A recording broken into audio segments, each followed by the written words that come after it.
అందరికీ నమస్తే. 13వ సందేహం. ఆసనాలను ఈ మధ్య ఎక్సర్సైజ్లా చేయిస్తున్నారు, దేనివల్ల? సమాధానం. మనస్సు ఎక్కువగా ఎప్పుడు పరుగులు తీస్తూ ఉంటుంది. స్థిరత్వం తక్కువ.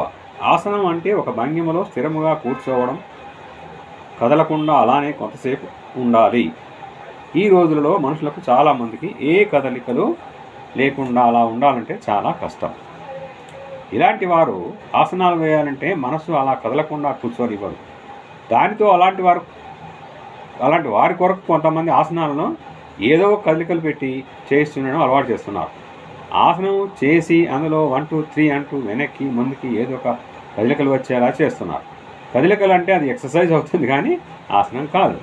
కదలకుండా కూర్చుంటే అది ఆసనం అవుతుంది. కదలికలు అలా చేస్తే ఇంకా త్వరగా ఆసనాలు వస్తాయనే ఉద్దేశం కూడా కొందరిలో ఉంటుంది. అలా కదలికలు అంటే ఫలితం బాగుంటుంది అనుకునే వారు ఎక్కువ మంది ఉంటారు. ఎక్సర్సైజ్ లాగా చేసి శరీరంలో అన్ని విధాల కదలికలు బాగుంటాయని వారి ఉద్దేశం. కానీ సరికాదు. ఆసనాల ద్వారా వచ్చే ఫలితం ఇలా కదిలితే ఉండదు. సో ఆసనాలు better than exercises. Thank you.